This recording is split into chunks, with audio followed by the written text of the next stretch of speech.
नमस्कार प्रिय विद्यार्थियों, मैं आप सभी विद्यार्थियों का आरजेसी ऑनलाइन इंस्टीट्यूट के डिजिटल प्लेटफॉर्म पर हार्दिक स्वागत करता हूं। विद्यार्थियों, हमारे द्वारा आपके लिए कुछ महत्वपूर्ण वस्तुनिष्ठ प्रश्नों पर चर्चा की जा रही है, जिनमें से हम जेट के आए हुए प्रीवियस ईयर के जीव विज्ञान विषय के वस्तुनिष्ठ प्रश्नों पर हम कुछ चर्चा कर चुके थे। आज हम बात करेंगे सन 2019 के वस्तुनिष्ठ प्रश्न, जो कि हमारे लिए आगामी परीक्षाओं में काफ़ी इम्पोर्टेंट साबित होंगे। पार्ट फर्स्ट पर चलते हैं। तो आज हमारा पहला प्रश्न होगा, देखते हैं पहला प्रश्न क्या कहता है। बच्चों, पहला प्रश्न कहता है कि आवर्त बीजियों का अभिलाक्षणिक गुण है। आवर्त बीजी को बच्चों क्या कहते हैं, ध्यान देना। आवर्त बीजी को कहा जाता है इंग्लिश में एंजियोस्पर्म। क्या कहते हैं? एंजियोस्पर्म। ये एंजियोस्पर्म क्या पूछा है आपसे, ध्यान देना। आवर्त बीजियों में देखें तो हम हिंदी के अंदर इसका अर्थ समझने की कोशिश करते हैं। आवर्त का मतलब होता है ढके हुए। आवर्त का मतलब होता है ढके हुए, और बीजियों से शब्द दिख रहा है आपको, बीज मतलब ऐसी अवस्था जिसमें बीज ढके हुए होते हैं, क्या कहलाती है? आवर्त बीजी कहलाती है। बच्चों, बीज ढके हैं तो बीज किससे ढके होंगे? बीज कहाँ पाए जाते हैं? बीज पाए जाते हैं फल में, और फल में आपको पता है कि फल भित्तियाँ उपस्थित होती हैं। आपने सुना होगा बाह्य फल भित्ति, फिर आपने सुना होगा मध्य फल भित्ति, आपने सुना होगा अंत्य फल भित्ति, और तीनों को सम्मिलित रूप से कहते हैं परिफल भित्ति, पेरिकार्प कहते हैं। अगर बीज फल के अंदर है और उसे चारों तरफ से ढकने का काम कौन कर रहा है? फल भित्ति कर रही है। तो इस प्रकार के अभिलाक्षणिक गुण आवर्त बीजियों का विशेष गुण कहलाता है, अर्थात साइलेंट फीचर ऑफ एंजियोस्पर्म कहलाता है। तो हमारे विकल्प को देखें, कौन सा उत्तर सही हो सकता है। तो हमारी बात करें तो पहला कह रहा है बीज फल भित्ति के अंदर उपस्थित होते हैं। बिल्कुल सही बात है, बीज फल भित्ति के अंदर उपस्थित होंगे। तो इस प्रकार का जो गुण है ये आवर्त बीजी अर्थात एंजियोस्पर्म का गुण कहलाता है। ठीक है, नेक्स्ट क्वेश्चन पे चलते हैं। हमारा अगला क्वेश्चन है कि द्विनिषेचन होता है। बच्चों, ये द्विनिषेचन किसे कहते हैं? इंग्लिश में कहते हैं डबल फर्टिलाइजेशन। तो मैं आपको इसको थोड़ा सा डायग्रामेटिकली समझाऊं तो शायद हो सकता है आपको जल्दी और आसानी से समझ में आ सकता है। हम बात कर रहे हैं एम्ब्रियो सैक की। किसकी बात करें बेटा? एम्ब्रियो सैक, जिसे अपन लोग कहते हैं क्या? भ्रूण कोश। ये भ्रूण कोश है जो ओव्यूल में पाया जाता है इस तरीके से।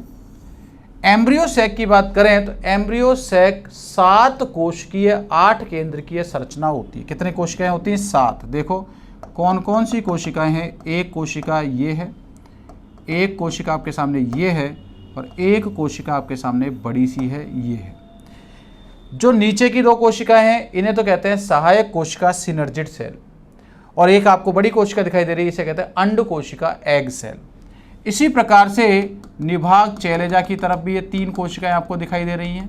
मैं डॉटेड इसलिए दिखाई दे रहा हूं क्योंकि इनसे हमको ज़्यादा मतलब नहीं है, लेकिन ध्यान होना चाहिए कोशिकाएं हैं। इन्हें कहते हैं एंटीपोडल सेल, प्रतिमुखी कोशिका। और एक कोशिका बच्चों आपके सामने ये दिखाई देती है, देखो इस तरीके से 2 केंद्रक वाली सेंटर में कोशिका, इसे कहते हैं सेंट्रल सेल। जब जनन का समय आता है उस समय क्या होता है? उस समय पराग नली क्या करती है? पराग नली युग्मकों को लेकर, कौन से युग्मक? नर युग्मकों को लेकर क्या करती है? इसमें प्रवेश करने की कोशिश करती है, और पराग नली रसायन के प्रभाव से इसकी तरफ आकर्षित होती है और सहायक कोशिका को धक्का देती है, और इन दोनों नर युग्मकों को कहाँ त्याग दिया जाता है? इन दोनों नर युग्मकों को इस सहायक कोशिका में त्याग दिया जाता है, और सहायक कोशिका अंततः इसे कहाँ छोड़ देती है? अंततः इसे सेंट्रल सेल में त्याग देती है। अब बच्चों ध्यान दें, ये तो बात किसकी हुई? ये तो बात हुई इस पराग नली की। अब पराग नली ने दोनों नर युग्मक को जैसे छोड़ा, इनमें क्या होता है बेटा? एक नर युग्मक क्या करता है? एक नर युग्मक तो अंड कोशिका को निषेचित कर देता है, अर्थात एक नर युग्मक अंड कोशिका के साथ संलयित हो जाता है। ठीक है, अंड कोशिका के साथ नर युग्मक का संलयन होना, यह क्या कहलाता है? सत्य निषेचन कहलाता है। क्या कहलाता है? सत्य निषेचन, और जिसे कहते हैं हम लोग क्या कहते हैं? इसको ट्रू फर्टिलाइजेशन कहते हैं। और इसका जो उत्पाद होता है, इसका उत्पाद क्या बनता है? युग्मनज बन जाता है, जिसे हम लोग क्या कहते हैं बच्चों? जाइगोट कहते हैं। जो एक नर युग्मक ने तो इसको सत्य निषेचन के दौरान क्या कर दिया? युग्मनज का निर्माण कर दिया। अब दूसरा नरयुग्मक क्या करता है, दूसरा नरयुग्मक केंद्रीय कोशिका के NN दो जो केंद्रक थे ये आपस में जुड़कर 2N केंद्रक का निर्माण कर देते हैं और इसे कहते हैं ध्रुवीय केंद्रक। दूसरा नरयुग्मक क्या करता है, इस ध्रुवीय केंद्र को निषेचित कर देता है। तो इस प्रकार आपने देखा क्या घटना हुई, इस प्रकार अपन ने देखा कि यहाँ पर एक नरयुग्मक किससे जुड़ा, मादा युग्मक से, अर्थात युग्मकों में संलयन की क्रिया हुई।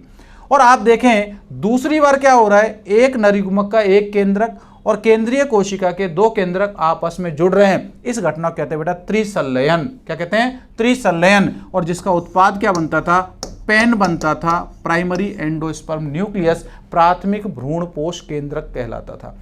यहां से लेकर यहां तक पूरी घटना क्या कहलाती है, पूर्ण घटना कहलाती है द्विनिषेचन।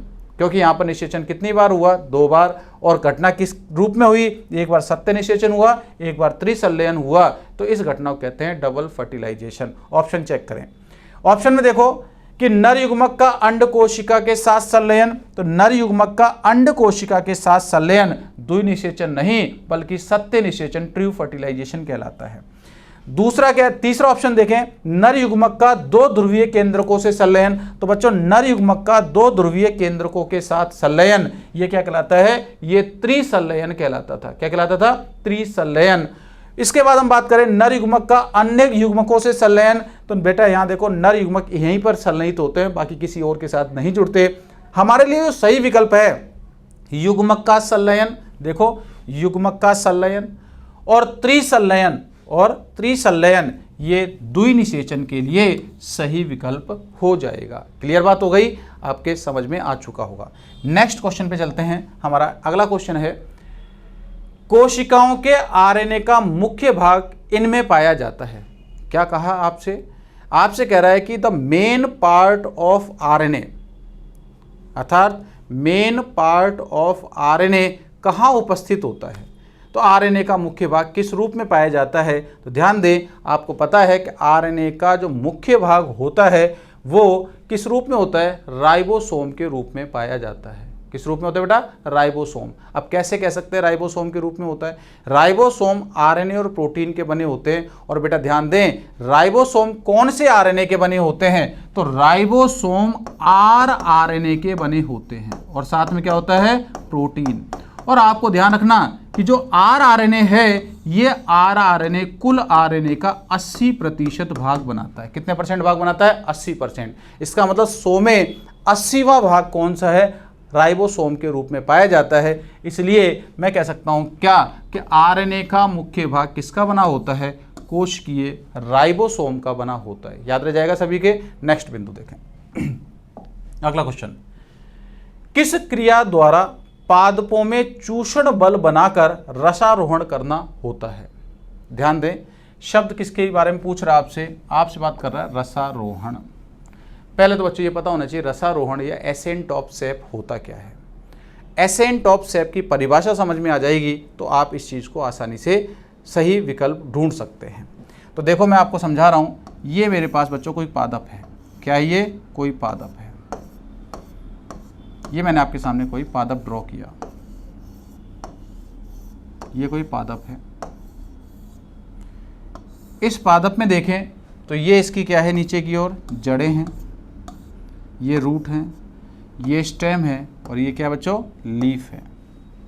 ठीक है, आपने गौर करके देखा और सुना भी होगा कि हमारी पृथ्वी एक बहुत बड़ा चुम्बक है। क्या है, हमारी पृथ्वी एक बहुत बड़ी चुम्बक है जो हर चीज को अपनी ओर खींचने का कार्य करती है। उदाहरण के तौर पे बात करें, मेरे हाथ में क्या है, ये मेरे हाथ में एक पेन है। क्या है बच्चों, पेन। इस पेन को अगर मैं छोड़ता हूं तो किधर जाता है, नीचे की ओर। अगर पेन की जगह पे मेरे हाथ में क्या होती, कोई बॉल होती तो क्या छोड़ता तो किधर जाती, नीचे की ओर। मेरे पास अगर मान लीजिए एक ग्लास है, ग्लास में पानी भरा हुआ है और इस ग्लास को मैं क्या करूं, थोड़ा सा तिरछा करूं तो पानी किधर जाएगा, नीचे की ओर। ऐसा क्यों, क्योंकि बच्चों नीचे की ओर एक बल लग रहा है और वो बल क्या कहलाता है, वो बल कहलाता है गुरुत्वाकर्षण बल कहलाता है, जिसे कहते हैं ग्रेविटेशनल फोर्स जी। किधर की तरफ लग रहा है, ऊपर से नीचे की ओर। इसलिए वस्तु कोई भी हो, किसी भी वस्तु या किसी भी पदार्थ को अगर हम मुक्त रूप से छोड़ें तो वो किधर चला जाता है, हमेशा नीचे की ओर चला जाता है। लेकिन बच्चों इस पादप में आपने कभी सुना हो, कभी महसूस किया हो कि पादप की जो जड़ें हैं वो जल को अवशोषित करती हैं। किसको अवशोषित करती हैं? वाटर को। इन्होंने क्या किया? इन्होंने जल को अवशोषित किया। और जल अवशोषित कहाँ से हो रहा है? नीचे से हो रहा है। और बच्चों नीचे से अवशोषित किए हुए जल को कहाँ भेजा जा रहा है? ऊपर की ओर भेजा जा रहा है। तो जरा रसारोहण की हम परिभाषा बताएं तो आप समझना। गुरुत्वाकर्षण बल किधर लग रहा है बच्चों? नीचे की ओर। और जल किधर जा रहा है? ऊपर की ओर। तो ध्यान रखना, गुरुत्वाकर्षण बल के ठीक विपरीत पादप की जड़ों के द्वारा अवशोषित किए हुए जल का पादप के शीर्ष भाग तक पहुंच जाने की क्रिया रसारोहण कहलाती है। क्लियर बात हो गई।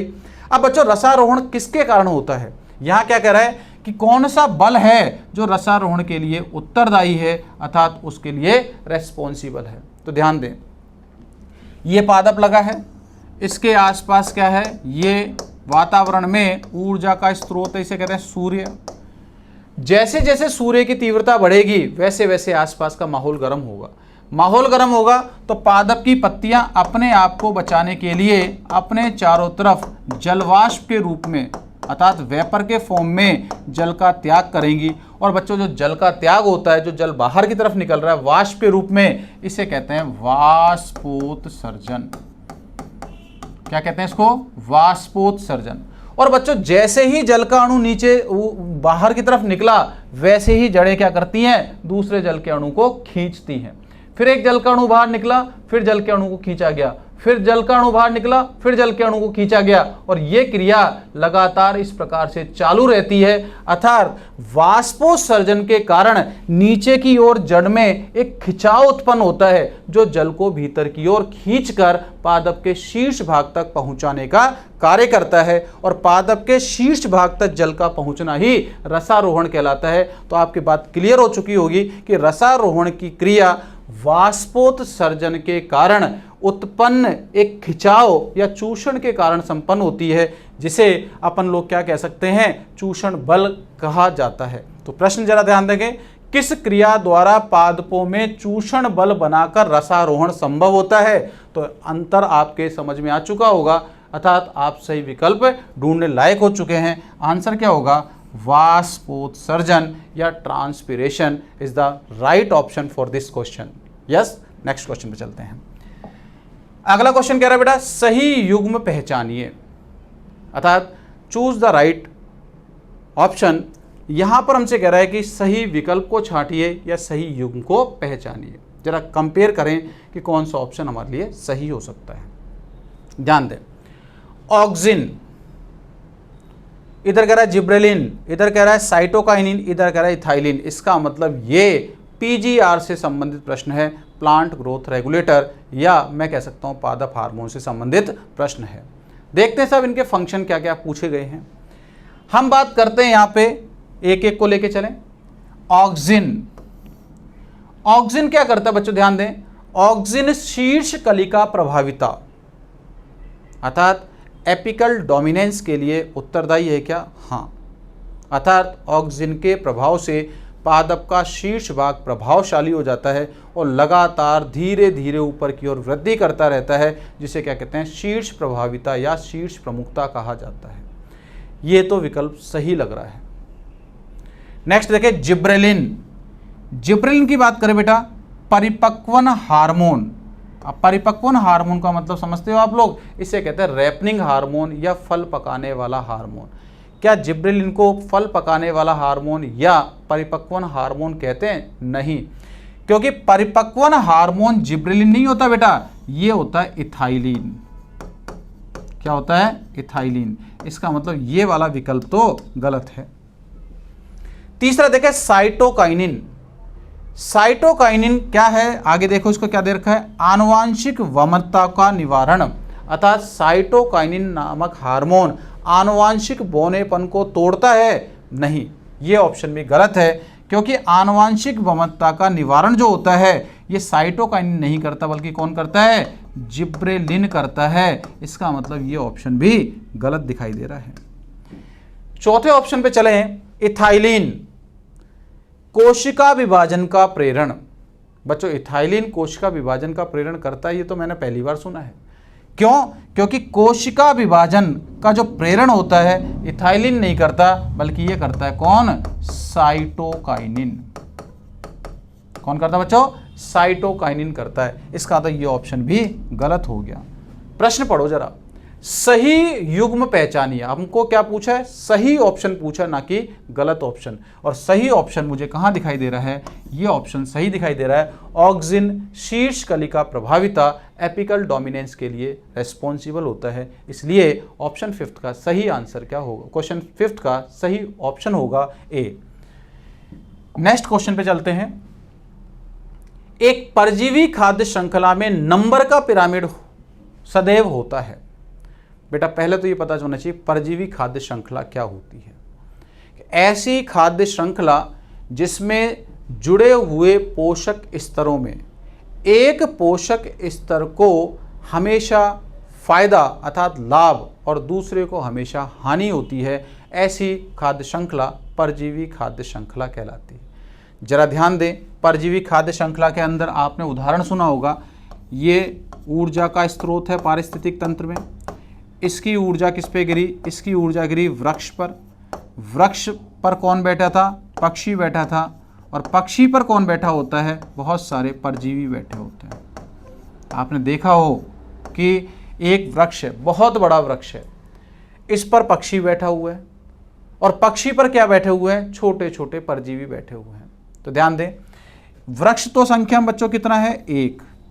इस वृक्ष पर मान लीजिए अगर ये पेड़ किसका? आम का पेड़ है, ये पेड़ किसका? अमरूद का पेड़ है। तो इस पर जो है ना क्या पक्षी के रूप में तोता बैठा होगा, तो तोता क्या अकेला बैठा होगा? नहीं। मान लीजिए इस एक वृक्ष पर 10 तोते बैठे हुए हैं। कितने बैठे हुए हैं? 10। और आपको पता है एक तोते पर अर्थात एक पक्षी पर छोटे छोटे परजीवी की बात करें तो आज ना क्या है कि हम बात करते हैं कि एक पक्षी पर कुछ नहीं तो कम से कम 10, 20, 50 छोटे छोटे परजीवी होते हैं। अगर एक पक्षी पर 10 परजीवी हैं तो 10 पक्षी पे कितने मान लिए हमने? कल्पना कर रहे हैं 100 परजीवी हो गए। ये क्या है बेटा? कल्पना। हमसे कह रहा है किसकी बात कर रहे हैं? हम संख्या की बात कर रहे हैं। यहाँ पे हमें बनाना पिरामिड। अब मुझे बताओ यहाँ पर जो वृक्ष है ये क्या? उत्पादक है। इसके पके हुए फल का उपयोग कौन कर रहा है? पक्षी। तो पक्षी को तो फायदा हुआ अर्थात उसने क्या किया? अपना पोषण प्राप्त किया। लेकिन वृक्ष को क्या हुआ? नुकसान। क्यों?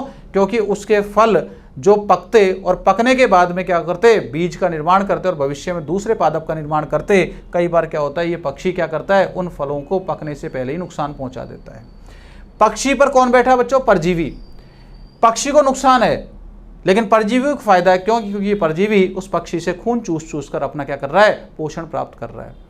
तो ये तो बात अपन को परजीवी खाद्य श्रृंखला की तो क्लियर हो चुकी है। अब हम बात करें संख्या का पिरामिड। आपको पता है जब भी पिरामिड बनाते हैं तो पिरामिड में हमेशा नीचे का आधार कौन बनाता है? उत्पादक। आप बताएं वृक्ष संख्या में कितना है? 1। इसका मतलब मैं जो बॉक्स बनाऊंगा छोटा, इसमें लिखा वृक्ष। अब आप देखें कि वृक्ष के बाद क्या है? पक्षी। संख्या ज़्यादा है कम है? ज़्यादा। इसलिए यहाँ पर मैं बॉक्स बना रहा हूँ क्या? थोड़ा सा बड़ा अर्थात पक्षी।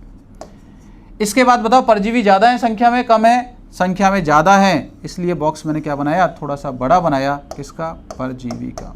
तो आपने देखा कि जब भी हम लोग पिरामिड की बात करते हैं तो उत्पादक हमेशा नीचे आता है और शीर्ष उपभोक्ता हमेशा ऊपर चला जाता है। अब मुझे आप बताओ इस वाले पिरामिड को देखें तो इस वाले पिरामिड में आपको पिरामिड की चोंच ऊपर दिखाई दे रही है, नीचे दिखाई दे रही है। इसमें जो इसका शीर्ष भाग वो नीचे की तरफ है। इसका मतलब ये पिरामिड कैसा होगा? उल्टा। कैसा होगा बच्चों? उल्टा होता है। अर्थात पिरामिड की बात करें तो परजीवी खाद्य श्रृंखला में नंबर का पिरामिड कैसा होता है? हमेशा उल्टा पाया जाता है। कैसा होता है बच्चों? उल्टा होगा। क्लियर बात हो चुकी है। नेक्स्ट क्वेश्चन पे चलते हैं। क्वेश्चन संख्या 7 पे देखें, इंपॉर्टेंट है ये प्रश्न। बायोलॉजी के साथ साथ केमिस्ट्री में भी पूछा जाता है। क्या कह रहा है? इनका उपयोग ऑटोमोबाइल निकास से उत्सर्जित विषैली गैस को कम करने में किया जाता है। किसकी बात करें बेटा? ऑटोमोबाइल्स। ऑटोमोबाइल समझते हैं क्या होते हैं? हमने सुना ऑटोमोबाइल्स में जो हमारे ना के स्कूटर है, मोटरसाइकिल्स हैं, मोपेड हैं, ये सब क्या है? ऑटोमोबाइल्स कहलाते हैं। और आपको पता है जब ऑटोमोबाइल्स के अंदर ईंधन का दहन होता है, ईंधन मतलब पेट्रोल है, डीजल है, इनका दहन होता है तो कुछ विषैले रसायनों का या विषैली गैसों का निष्कासन किया जाता है। ये जो विषैली गैसें होती हैं, इन विषैली गैसों के प्रभाव को कैसे कम किया जाए, तो ध्यान रखना इन ऑटोमोबाइल्स में अर्थात इन वाहनों के इंजन में एक विशेष प्रकार की युक्ति का उपयोग करते हैं, उसे कहते हैं कैटालिटिक कन्वर्टर। क्या कहते हैं बच्चों? कैटालिटिक कन्वर्टर या उत्प्रेरक समपरिवर्तक कहा जाता है, जो इन वाहनों से निकलने वाले धुएं में उपस्थित विषैली गैसों के प्रभाव को क्या कर देता है? उदासीन कर देता है, अर्थात उसके प्रभाव को परिवर्तित कर देता है। तो इसको ध्यान दें कि उत्सर्जित विषैली गैसों को कम करने का काम कौन करता है? कैटालिटिक कन्वर्टर कहलाता है। क्या कहलाता है? Catalytic converter. और बच्चों इसको हिंदी में क्या कहते हैं? इसे कहते हैं उत्प्रेरक समपरिवर्तक। और ध्यान रखेंगे बेटा, उत्प्रेरक समपरिवर्तक है। यहां से एक प्रश्न और पूछा जाता है कि उत्प्रेरक समपरिवर्तक में उत्प्रेरक के रूप में किसका उपयोग किया जाता है? तो ध्यान दें, इसमें जो उत्प्रेरक का उपयोग करते हैं, ये प्रश्न केमिस्ट्री में पूछा जाता है, उत्प्रेरक के रूप में पीटी या पीडी का उपयोग किया जाता है। किसका करते हैं? पीटी या पीडी का उपयोग किया जाता है। याद रहे। नेक्स्ट क्वेश्चन पे चलें। अगला क्वेश्चन है, इंपॉर्टेंट क्वेश्चन है, ध्यान दें कि प्रमुख ग्रीन हाउस गैसों में किसे शामिल किया जाता है? किसकी बात कर रहे बच्चों?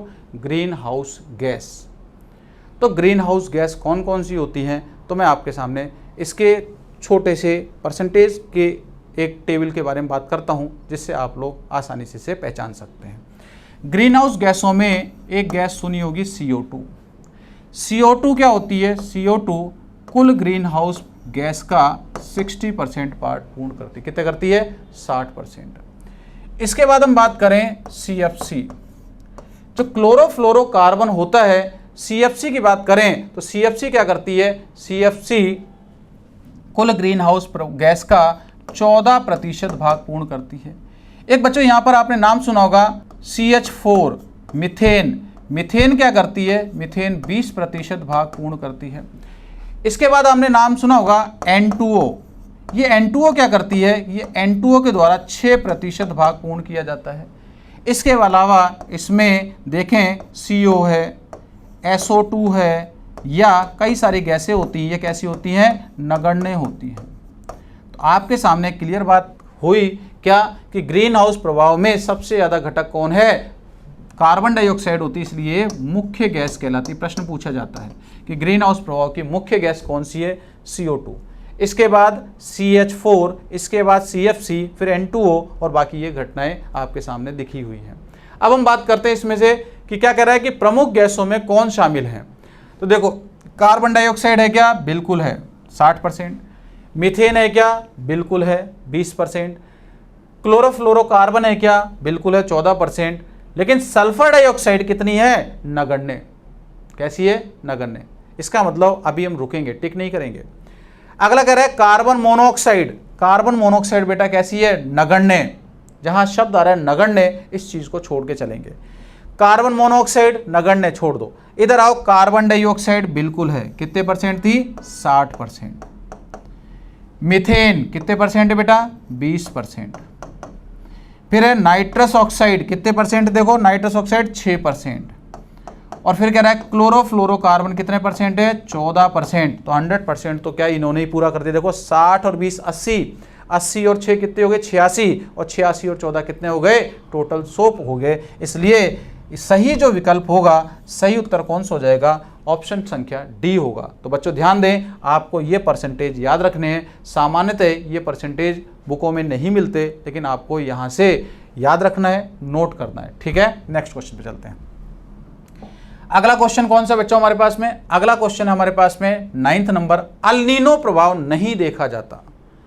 तो ये अल नीनो प्रभाव क्या है? तो पहले तो बच्चों इसके बारे में पता होना चाहिए अल नीनो प्रभाव क्या है। तो प्रशांत महासागर में भूमध्य रेखा के समीप की वह घटना, किसकी बात कर रहा हूं? भूमध्य रेखा के समीप की वह घटना जो प्रशांत महासागर के पानी के ताप को बढ़ा देती हो, अर्थात इसके जल को गर्म कर देती हो, वो क्या कहलाती है? अल नीनो प्रभाव कहलाती है। तो बच्चों ध्यान दें कि मैंने किसकी बात की? अल नीनो प्रभाव मूल रूप से किससे जुड़ा हुआ है? प्रशांत महासागर से। और ये क्या कह रहा है? नहीं देखा जाता। तो ये तो ऑप्शन गलत हो गया।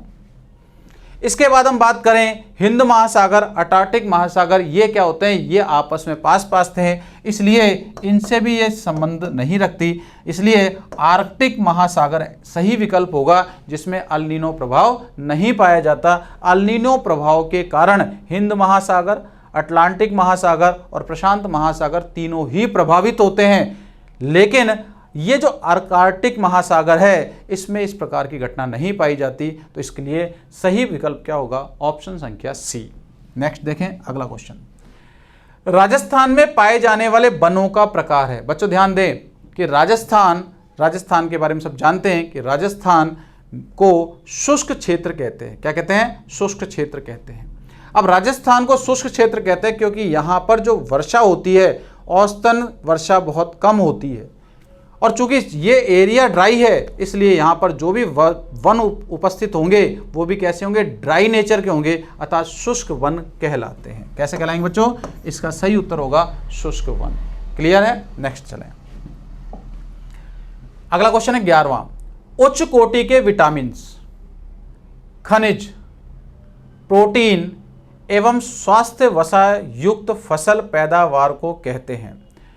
इस फसल पैदावार को उत्पन्न करने की जो विधि होती है, इस प्रकार की जो फसलें पैदा होती हैं उसे क्या कहा जाता है। ध्यान दें कि फसलों में पोषक गुणवत्ता को बढ़ाना है। किसको बढ़ाना है, पोषक गुणवत्ता को बढ़ाना है।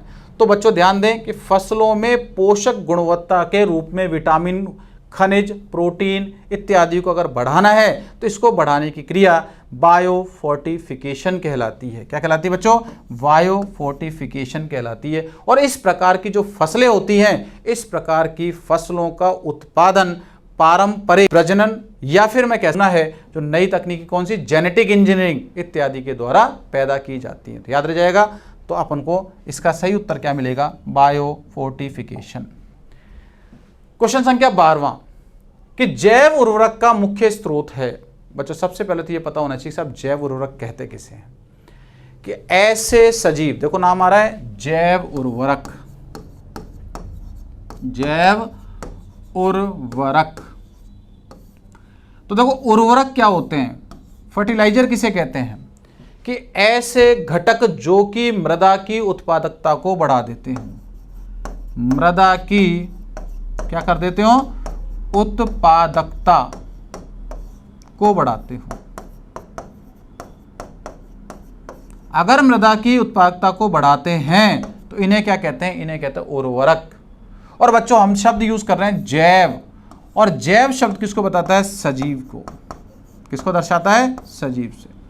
मतलब ऐसे सजीव जो मृदा की उत्पादकता को या उर्वरकता को, उत्पादकता की जगह मैं क्या लिख सकता हूं, उर्वरकता,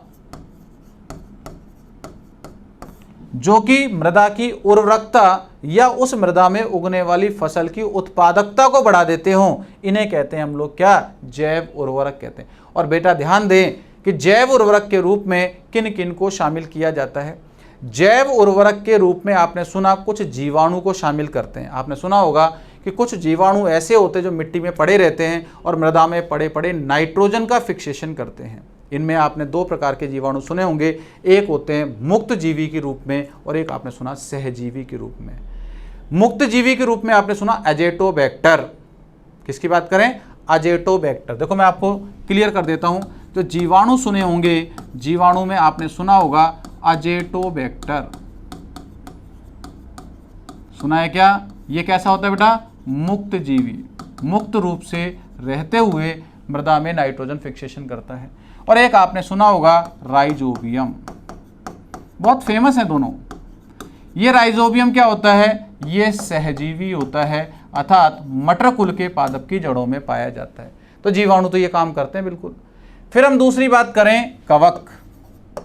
कवक भी यही कार्य करती हैं। ये किस रूप में कार्य करती हैं, तो याद करो, कवक इस प्रकार की जो घटना होती है, ये कवक मूल, सुना है क्या, कवक मूल, जिसे क्या कहते हैं, जिसे कहते हैं माइकोराइजा।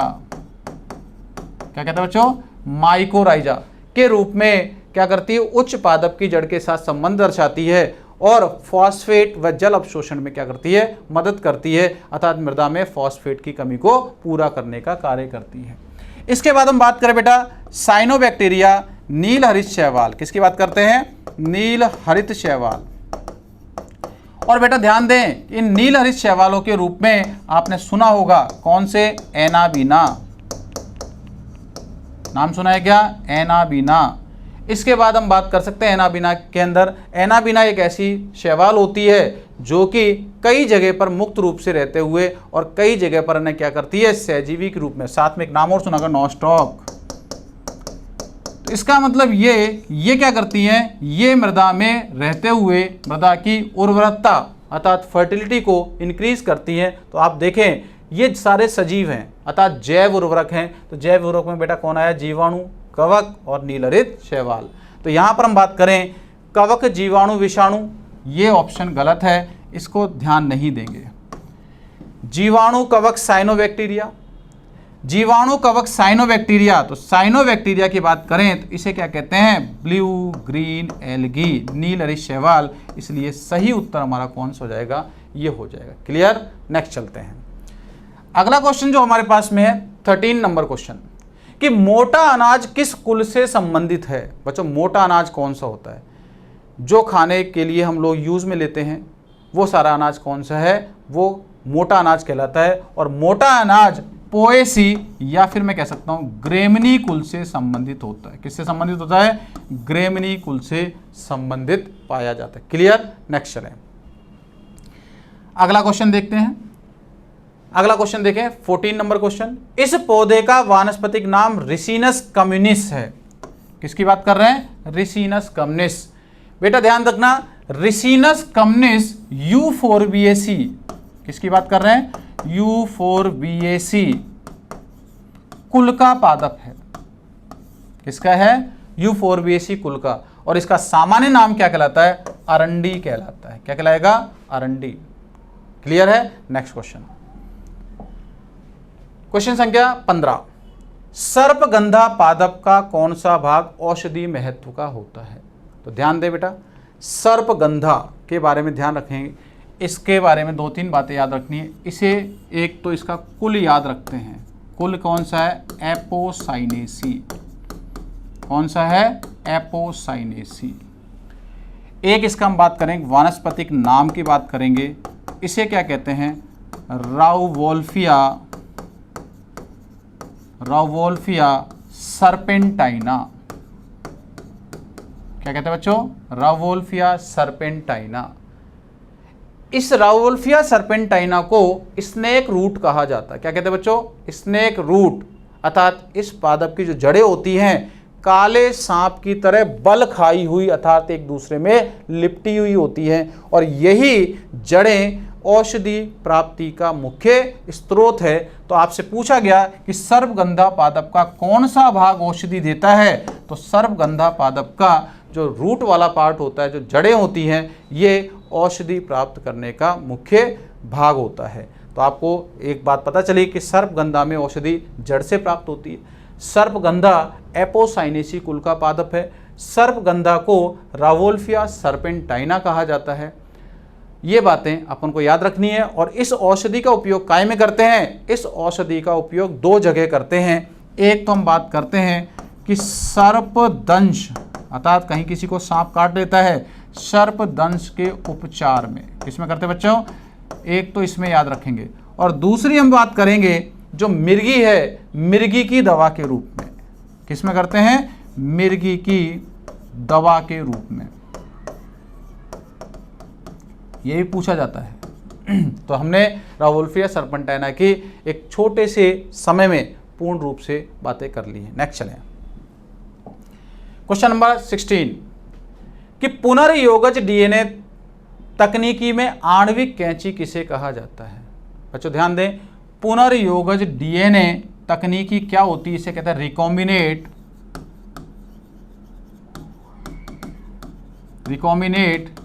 DNA technique. क्या कहते हैं बच्चों? उसको रिकॉम्बिनेट डीएनए टेक्निक या रिकॉम्बिनेट डीएनए टेक्नोलॉजी कहा जाता है। इस पुनर्योगज डीएनए में या तकनीकी में क्या करते हैं कि सबसे पहले हम वाहक लेते हैं, विदेशी डीएनए लेते हैं, इनको एक निश्चित समय पर या निश्चित जगह से काटते हैं और काटकर लाइगेज की सहायता से जोड़ते हैं। तो काटने का कार्य एक विशेष प्रकार के एंजाइम के द्वारा किया जाता है, जिसे रिस्ट्रिक्शन एंजाइम, क्या कहते हैं बच्चों, रिस्ट्रिक्शन एंजाइम या सीमाकारी एंजाइम कहते हैं। क्या कहते हैं बच्चों, सीमाकारी एंजाइम या रिस्ट्रिक्शन एंजाइम कहा जाता है, जिनकी प्राप्ति जीवाणु इत्यादि के द्वारा होती है। क्लियर बात है। चले नेक्स्ट क्वेश्चन चलते हैं। क्वेश्चन संख्या 17 पे आए कि पुनर्योगज प्रौद्योगिकी द्वारा निर्मित प्रथम चिकित्सीय उत्पाद है। बच्चों ध्यान देना, इसने क्या पूछा, इसने हमसे बायोटेक्नोलॉजी का अर्थात जैव प्रौद्योगिकी का चिकित्सा क्षेत्र में योगदान पूछा है। किसमें पूछा है, चिकित्सा क्षेत्र में योगदान पूछा है। साहब इससे हमें इस मेडिकल फील्ड में किस चीज़ की प्राप्ति सबसे ज़्यादा महत्वपूर्ण साबित हुई है। तो ध्यान दें कि पुनर्योगज प्रौद्योगिकी अर्थात बायोटेक्नोलॉजी के द्वारा सबसे ज़्यादा महत्वपूर्ण जो हमें पदार्थ की प्राप्ति हुई है, और वो क्या कहलाती है, मानव इंसुलिन कहलाता है। क्या कहलाता है, मानव इंसुलिन। बच्चों इस मानव इंसुलिन की बात करें, ये प्रयोगशाला में बनाया गया है, इसलिए इसे कई बार कृत्रिम मानव इंसुलिन भी लिखा आता है।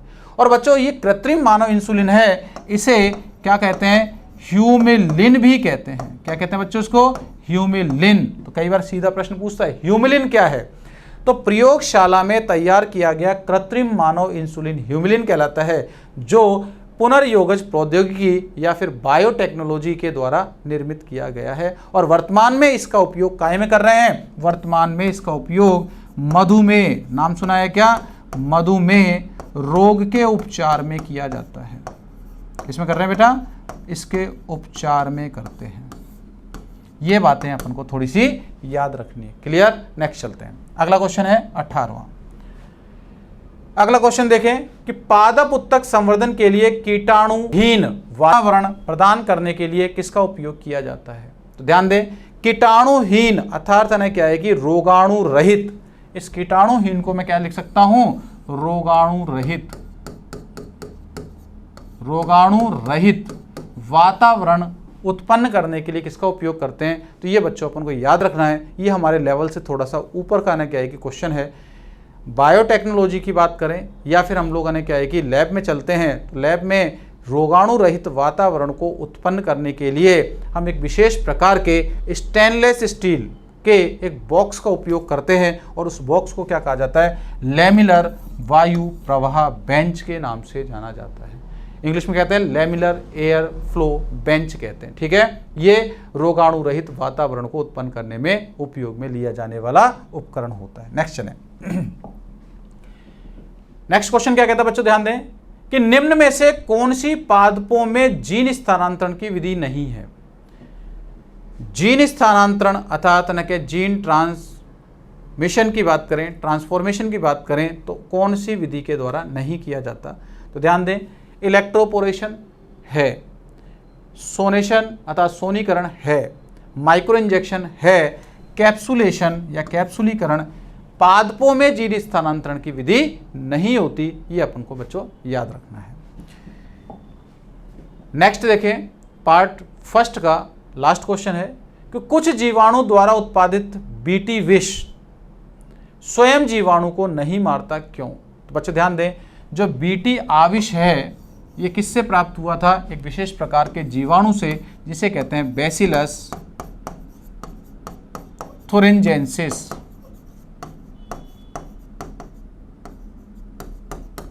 क्या था बच्चों, जीवाणु से प्राप्त किया गया था, बैसिलस थुरिंजेंसिस की बात करें।